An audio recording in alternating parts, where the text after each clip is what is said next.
Franck Atlan, bonjour. Bonjour Nicolas. Alors Franck Atlan, on vous connaît comme le spécialiste du Taj Mahal, comme le fondateur de la Prépa Orlum, spécialisé pour la préparation au concours des grandes écoles de management.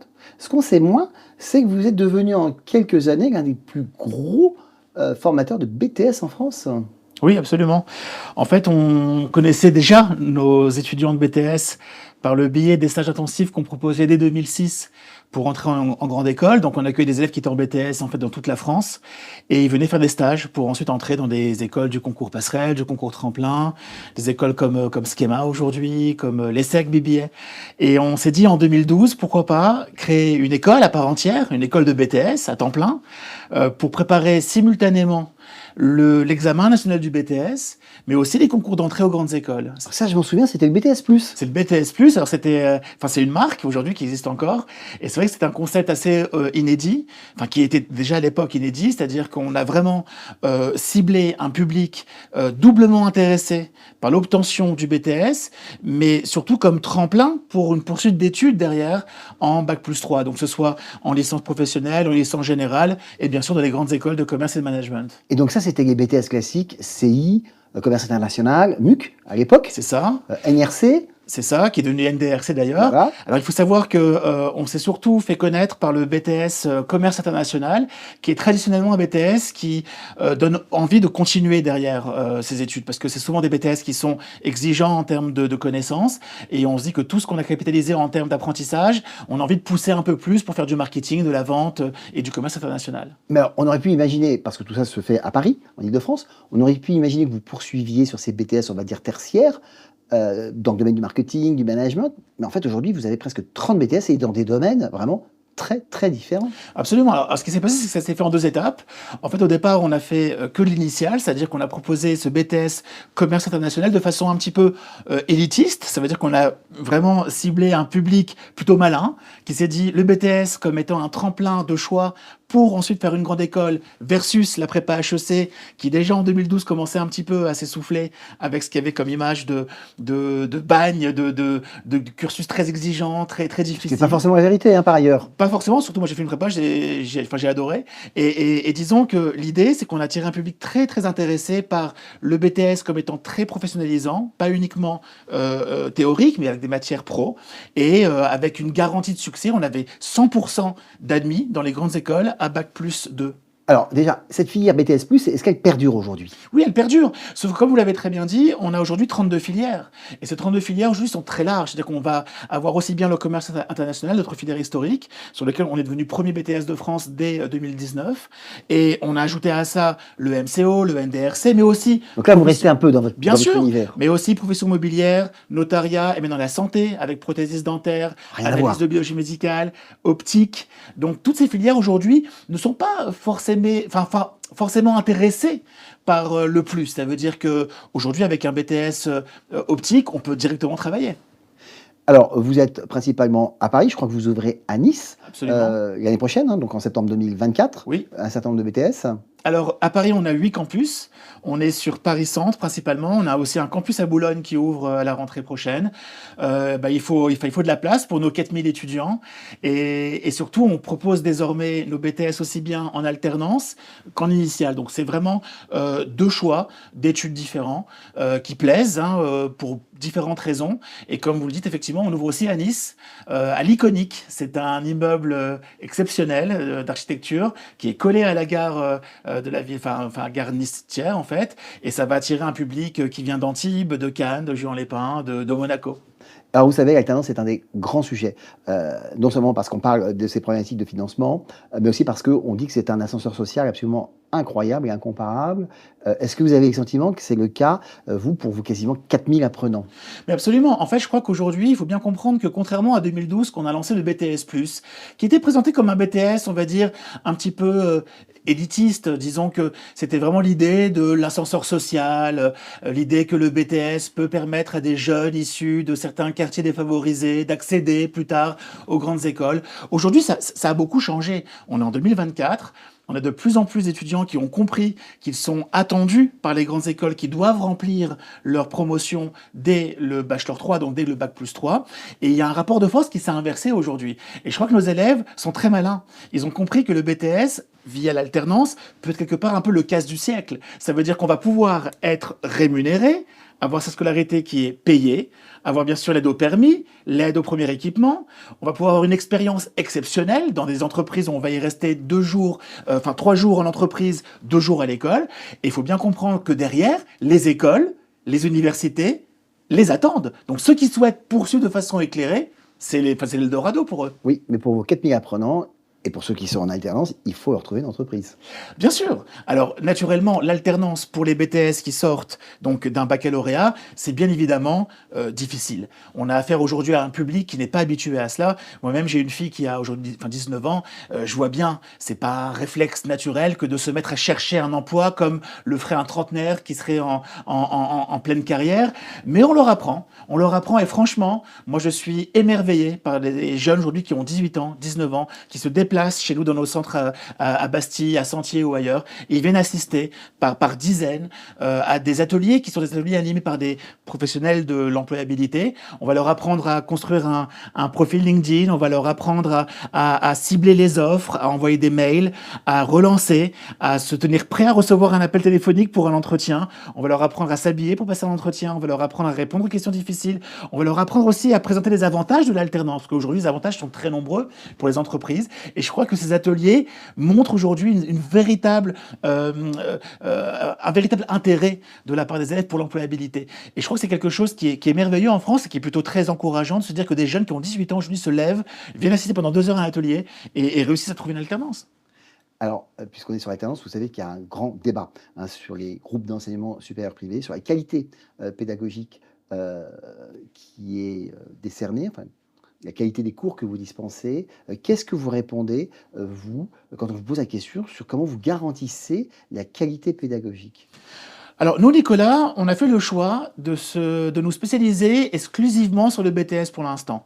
Alors, on ouvre quelques bachelors, on pourra en parler, mais c'est vrai que Orlom est devenu le premier BTS de France en très peu de temps, car nous avons fait le choix de nous concentrer exclusivement sur ces 2 premières années d'études post-bac. Alors, bien entendu, ça veut dire qu'on n'a pas voulu garder tous nos élèves pour après les emmener sur du bachelor, sur du master via une croissance embarquée. On a fait le choix d'être le spécialiste du BTS et de le faire très bien. Or, le BTS, c'est un référentiel académique du rectorat qui nous est imposé. Il n'y a pas de liberté, contrairement à ces grands groupes d'éducation aujourd'hui qui peuvent créer leur propre bachelor, leur propre master et y injecter un peu ce qu'ils veulent derrière. Nous, on n'est pas attendu sur l'employabilité, même s'il y a une réforme qui se joue aujourd'hui sur l'employabilité, on est attendu sur les moyens que l'on met à Et disposition. sur le taux de réussite. Et le taux de réussite, bien sûr. Et l'idée, c'est qu'aujourd'hui, au niveau des moyens, Orlom n'est pas devenu premier BTS de France pour rien. On a des moyens exceptionnels qui sont mis à leur disposition. Naturellement, les professeurs de qualité. On a le quota d'heures qui est parfaitement respecté. Et on a aussi un accompagnement au quotidien via le respect des horaires, des absences, des retards, des évaluations qui sont aujourd'hui pléthoriques à Orlom. Ils sont très évalués, les élèves. C'est important de les suivre au quotidien. Et je rajouterai un point important, on a créé une bulle bien-être, c'est tout à fait inédit en France, nous sommes les seuls à faire ça, avec un psychologue, un infirmier, qui suit des élèves qui parfois connaissent des difficultés. Alors, comment on fait coexister autant d'étudiants qui préparent un diplôme d'État, un référentiel d'État BTS, et des élèves qui viennent pour des formules courtes de prépa au printemps, à Pâques, pour intégrer les meilleures grandes écoles françaises? Bon, alors déjà, il faut savoir que notre ADN, on l'a toujours préservé. C'est-à-dire qu'en fait, l'excellence de la préparation au concours, l'ambition un peu démesurée qu'on peut avoir pour intégrer HEC, l'ESSEC ou d'autres écoles, c'est encore chez nous aujourd'hui. Et d'ailleurs, le BTS en bénéficie. Ça veut dire que toutes les recettes que l'on a mis à disposition de nos préparationnaires au concours, on les a mis aussi pour nos BTS avec un encadrement très poussé, avec un enseignement de très grande qualité, avec une motivation au quotidien de de nos étudiants qui est vraiment maximale. Maintenant, je crois que les choses sont bien faites. Nos élèves de BTS sont là de 8h30 à 17h45 tous les jours de la semaine, quand nos étudiants de préparation au concours sont là à partir de 18h. Donc vous savez, il reste un quart Voire d'heure. pendant les vacances scolaires. Bien sûr, les vacances scolaires, le soir en semaine, les week-ends. Donc quelque part, il y a une cohabitation qui est assez magique. On a nos étudiants de BTS qui sont là de 8h30 à 18h, on va dire, et puis on fait le ménage, et on accueille à ce moment-là, à 18h, des élèves qui viennent de la Sorbonne, d'Assas, pour suivre des cours de Taj Mahal, par exemple, pour entrer ensuite dans les grandes écoles à Bac+3. Ça va peut-être peut-être changer avec les bachelors que vous créez à partir de septembre? Ah, alors, on crée les bachelors un peu malgré nous, Nicolas, parce qu'on a une forte demande de nos élèves Pour poursuivre? qui nous demandent de poursuivre chez nous parce qu'ils ont manifestement adoré être à Orlum et nous sommes très reconnaissants de leur attachement aujourd'hui à Orlum.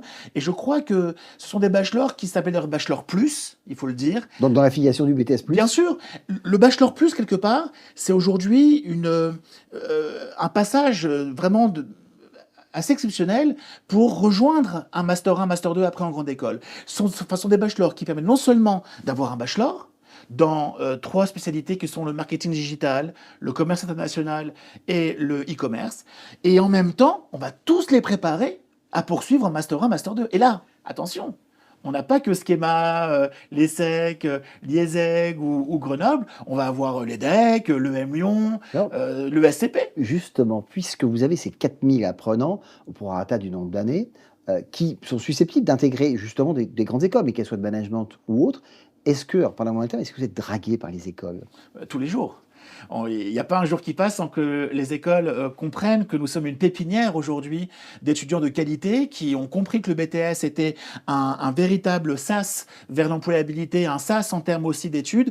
On rejoint aussi, bien entendu, ce qui a été initié par le gouvernement d'Emmanuel Macron avec la réforme du lycée professionnel. Nous sommes aujourd'hui fortement impliqués dans l'atteinte des objectifs fixés par le gouvernement, qui est de passer de 70% de postes bac pro à 100% de poursuite, parce qu'en gros l'idée c'est qu'aujourd'hui il y a 70% des élèves qui sont diplômés du bac pro qui poursuivent quelque part, ou en bossant quelque part dans une entreprise, ou en étudiant.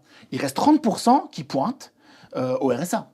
Donc aujourd'hui l'idée c'est de passer de 70% à 100%.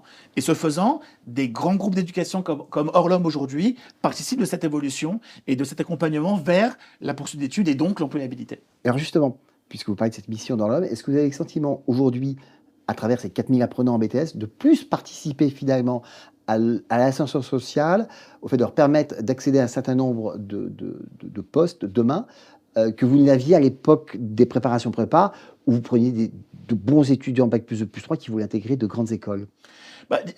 Disons, je crois que la notion d'ascenseur social, elle est un petit peu passée selon moi, parce qu'aujourd'hui, encore une fois, ces élèves ont compris qu'ils ont pris un peu le pouvoir. C'est-à-dire qu'on est comme dans un environnement économique plutôt aujourd'hui encourageant. On a quand même beaucoup d'initiatives, beaucoup d'aides aussi du gouvernement. Et Dieu sait que ça a fait parler quand même la presse récemment. Sauf que le BTS ne sera pas touché. Parce que la réforme a été initiée en 2023. Nous sommes en plein dans l'application de la réforme aujourd'hui. Et donc, il n'y a évidemment aucun intérêt à couper les aides pour les entreprises. Bien au contraire, à les maintenir. Et au niveau des niveaux de prise en charge, le BTS ne souffrira jamais d'une baisse de niveau de prise en charge. Alors, j'ai reformulé ma question peut-être différemment. Parmi ceux qui vous rejoignent en BTS en première année, un certain nombre n'ont jamais entendu parler des grandes écoles, c'est pas leur univers. Ils viennent pour faire une formation de 2 ans en alternance. Est-ce que justement, vous les éveillez au fait qu'ils sont tout à fait capables intellectuellement de poursuivre dans ces grandes écoles? Absolument. Alors, ce que je vais vous dire aussi va vous étonner, c'est que quand on demande aux élèves pourquoi ils ont choisi Orlum parmi l'offre pléthorique de BTS qu'il y a aujourd'hui en France, ils nous répondent c'est le BTS+. L'idée qu'ils ont la possibilité de poursuivre des études après leur BTS, c'est quelque chose qui les ravit énormément, qui leur donne beaucoup de courage, beaucoup d'ambition. L'idée qu'ils vont être préparés par une structure qui a fait ses preuves dans la préparation des concours encore aujourd'hui, ça leur donne l'idée que s'ils veulent y arriver, ils seront accompagnés de façon absolument excellente. Alors Franck, plus de 30 BTS, une implantation qui ouvre à Nice, enfin vous ouvrez à Nice, des bachelors l'année prochaine à Paris, Oui, des bachelors plus. et après? Et après, le master, on n'y est pas encore. Parce que je crois que ce sont des métiers qui sont différents. C'est-à-dire qu'aujourd'hui, je crois qu'il faut laisser à chacun sa place. Nous sommes là pour préparer au mieux nos élèves à réussir leurs études, leurs examens, à travailler la transition la plus parfaite ensuite vers le supérieur, pour le supérieur étant le bachelor et le master. Maintenant, l'expérience du bachelor va être décisive. On va voir dans quelle mesure est-ce que nous sommes capables aujourd'hui de valoriser notre marque Orlum auprès des entreprises, ce qui est déjà le cas. Nous avons plus de 2000 entreprises partenaires aujourd'hui. Est-ce que Orlum, en tant que délivreur de diplômes, va être entendu comme ça par le marché? Il faut laisser le marché dire les choses. Mais en tout cas, Orlum comme étant un préparateur vers le Master 1, Master 2, qui eux vont délivrer leurs diplômes de l'EDEC, de l'EM Lyon, de l'ESCP, de l'ESSEC, de je ne sais quelle école, c'est évidemment quelque chose qui est sûr et certain. Je veux dire, ça va très bien marcher. Dernière petite question, pourquoi Nice et pas une grande ville, une grande métropole française, Lyon, Marseille, Bordeaux, Alors, Nice? bon, déjà Bordeaux, Lyon, c'est magnifique, c'est pas le sujet. C'est juste que Nice, c'était une opportunité, tout simplement. J'ai la chance d'avoir aujourd'hui un directeur sur place de grande confiance, qui est quelqu'un qui a une très belle expérience d'entrepreneur. Et Nice fait rêver nos élèves. Quand on a annoncé la nouvelle à tous nos élèves actuellement à Paris pour leur dire qu'on ouvrait à Nice, il y a eu des cris de joie parce que on pense Monaco, on Cannes? pense Cannes, on pense Cannes-sur-Mer, Antibes, Juan-les-Pins. C'est une région magnifique. Franck Atlan, merci pour cet échange et rendez-vous l'année prochaine pour faire le bilan de Nice. Merci Nicolas.